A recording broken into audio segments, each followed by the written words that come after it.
देश में कोविड-19 के रोगियों का पता लगाने के लिए जहां जांच में तेजी लाई जा रही है, वहीं राजस्थान सरकार ने चीन की बनी रैपिड एंटीबॉडी रक्त जांच किट से गलत परिणाम आने की बात कही है, जिसके बाद आईसीएमआर ने राज्यों को 2 दिन तक इस किट का इस्तेमाल नहीं करने को कहा है। देश में अनेक राज्यों से संक्रमण के नए मामले सामने आने के साथ कुल मामलों की संख्या 20,000 के करीब पहुंच गई है और मृतक संख्या 600 के पार चली गई है। इस बीच केंद्रीय स्वास्थ्य मंत्रालय के अधिकारियों के मुताबिक रोगियों के सही होने की दर सुधर कर 17.5% हो गई है और सोमवार को 705 रोगियों का इलाज होने के बाद उन्हें अस्पतालों से छुट्टी दे दी गई। अब तक 3800 से ज़्यादा मरीजों का इलाज हो चुका है और उन्हें अस्पतालों से छुट्टी दी जा चुकी है। वहीं देश में अब 15,000 से ज़्यादा मरीजों का इलाज चल रहा है। पश्चिमी बंगाल से मंगलवार को कोरोना वायरस संक्रमण से मौत के 3 नए मामले सामने आए। इस बीच राज्य तथा केंद्र सरकार के बीच राजनीतिक गतिरोध की स्थिति बन गई, जहां केंद्रीय गृह मंत्रालय ने कहा कि राज्य सरकार कोविड-19 के हालात का आकलन करने पहुंचे केंद्रीय दलों के साथ सहयोग नहीं कर रही। राज्य में सत्तारूढ़ तृणमूल कांग्रेस ने केंद्रीय टीमों के दौरे को रोमांचक पर्यटन करार दिया और सवाल किया कि ऐसी टीमें उन राज्यों में क्यों नहीं भेजी गई जहां अधिक संख्या में संक्रमण के मामले सामने आए हैं। बाद में राज्य में भेजे गए 2 में से एक दल ने सीमा सुरक्षा बल और राज्य पुलिस बल की मौजूदगी में कोलकाता के कुछ इलाकों का दौरा किया। इस बीच गृह मंत्रालय की संयुक्त सचिव पुण्य सलीला श्रीवास्तव ने दैनिक प्रेस ब्रीफिंग में बताया कि संक्रमण की अधिकता वाले राज्यों में लॉकडाउन के पालन की स्थिति का आकलन करने के लिए केंद्र ने अपने दलों को महाराष्ट्र, मध्य प्रदेश, राजस्थान और पश्चिम बंगाल भेजा। उन्होंने कहा कि महाराष्ट्र, मध्य प्रदेश और राजस्थान पूरा सहयोग दे रहे हैं, लेकिन पश्चिम बंगाल सरकार ऐसा नहीं कर रही।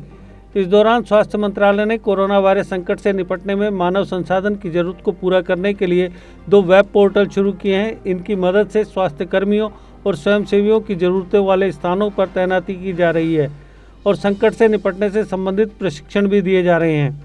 राष्ट्रपति भवन परिसर में 115 परिवार एहतियात के तौर पर क्वारंटाइन पर चले गए, जब एक सफाई कर्मी का एक रिश्तेदार जांच में कोरोना वायरस से संक्रमित पाया गया। हालांकि राष्ट्रपति भवन की प्रेस विज्ञप्ति में स्पष्ट किया गया कि राष्ट्रपति सचिवालय का कोई कर्मचारी अभी तक संक्रमित नहीं पाया गया है और स्थानीय प्रशासन के साथ मिलकर सभी एहतियातन कदम उठाए जा रहे हैं। इस प्रेस नोट में बताया गया कि मध्य दिल्ली के रहने वाले एक रोगी की 13 अप्रैल को मृत्यु हो गई थी। वह राष्ट्रपति सचिवालय का कर्मचारी नहीं था और न ही राष्ट्रपति भवन परिसर में रहता था, लेकिन उसके संपर्कों के बारे में जब जानकारी निकाली गई तो पता चला कि राष्ट्रपति सचिवालय के एक कर्मचारी का एक परिजन उस व्यक्ति के संपर्क में था। वह कर्मचारी और उसके परिजन प्रेसिडेंट एस्टेट में रहते हैं।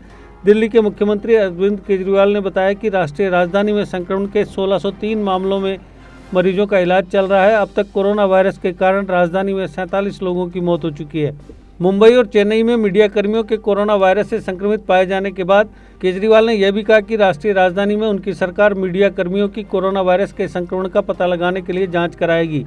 मुंबई और चेन्नई में मीडिया कर्मियों के कोरोना वायरस से संक्रमित पाए जाने के बाद केजरीवाल ने यह कहा। उन्होंने कहा कि सरकार बुधवार से मीडिया कर्मियों के लिए कोरोना वायरस जांच की शुरुआत करेगी। उधर कोरोना वायरस संक्रमण से उपजे हालात का जायजा लेने के लिए जयपुर पहुंचे केंद्रीय दल ने मंगलवार को वीडियो कॉन्फ्रेंसिंग से मुख्यमंत्री अशोक गहलोत के साथ विचार विमर्श किया। राज्य के स्वास्थ्य मंत्री रघु शर्मा ने बताया कि राज्य में कोरोना वायरस संक्रमण की जांच के लिए चीन में बने त्वरित जांच किट का उपयोग फिलहाल रोक दिया गया है, क्योंकि इसके परिणाम सटीक नहीं आ रहे। भारतीय चिकित्सा अनुसंधान परिषद द्वारा भेजी गई त्वरित जांच किट से एसएमएस अस्पताल में भर्ती उन मरीजों की जांच की गई जो पीसीआर टेस्ट में संक्रमित पाए गए। 168 ऐसे मरीजों की जांच इस किट के जरिए फिर से की गई। मुख्यमंत्री गहलोत ने केंद्रीय दल से राज्यों को आर्थिक पैकेज देने की बात की और सामाजिक सुरक्षा के लिए पैकेज मांगा। भारतीय आयुर्विज्ञान अनुसंधान परिषद के वरिष्ठ वैज्ञानिक रमन आर गंगाखेडकर ने बताया कि कोरोना वायरस के संक्रमणों पर निगरानी के लिए राज्यों को दी गई रैपिड टेस्टिंग किट के परीक्षण परिणाम में अंतर मिलने की शिकायतों के मद्देनज़र उन्हें अगले 2 दिन तक इसका इस्तेमाल नहीं करने का परामर्श दिया गया है। उन्होंने बताया कि आईसीएमआर के विशेषज्ञों द्वारा 2 दिन में वस्तु स्थिति का पता लगाने के साथ ही राज्यों को इस किट के उपयोग के बारे में सलाह जारी की जाएगी। गंगाखेडकर ने कहा कि अगर किट के लिए बैच संबंधी तकनीकी परेशानी पाई जाती है तो इसकी आपूर्ति करने वाली कंपनी से इसे बदलने के लिए कहा जाएगा। उन्होंने बताया कि देश में मंगलवार तक कोरोना वायरस के 4,49,810 परीक्षण किए जा चुके हैं। इनमें 35,832 परीक्षण सोमवार को किए गए। इनमें आईसीएमआर की 201 लैब में 29,776 टेस्ट और निजी क्षेत्र की 86 प्रयोगशालाओं में 6,076 टेस्ट किए गए। स्वास्थ्य मंत्रालय के आंकड़ों के मुताबिक मंगलवार को पिछले 24 घंटों के दौरान देश में कोरोना वायरस से संक्रमण के नए मामलों में कमी और स्वस्थ होने वाले मरीजों की संख्या में इजाफा दर्ज किया गया है। हालांकि इस अवधि में मृतकों की संख्या बढ़ी है। मंगलवार रात 11 बजे तक देश भर में संक्रमण के मामलों की कुल संख्या 19,996 पर पहुंच गई और कम से कम 646 लोगों की मौत इस महामारी से हो चुकी है। अब तक 3801 लोग स्वस्थ हो चुके हैं। A school with a difference. Pratap World School with latest technology in teaching and learning. We focus on career academics, excellence and co-curricular activities. A world-class English medium co-educational residential cum day boarding school. Friendly environment, secure campus. Best hostel facilities like your home. Best school for your son and daughter. Admission open for all classes. Pratap World School, Defence Road, Pathankot. JK Update is fastest growing media house in J&K with 1.5 crore monthly views.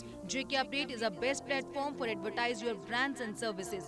If you want to advertise your products and services, please contact us on this number. Mr. Sushil Sharma, 705-109-1804. JK Update. Update रहें हमारे साथ।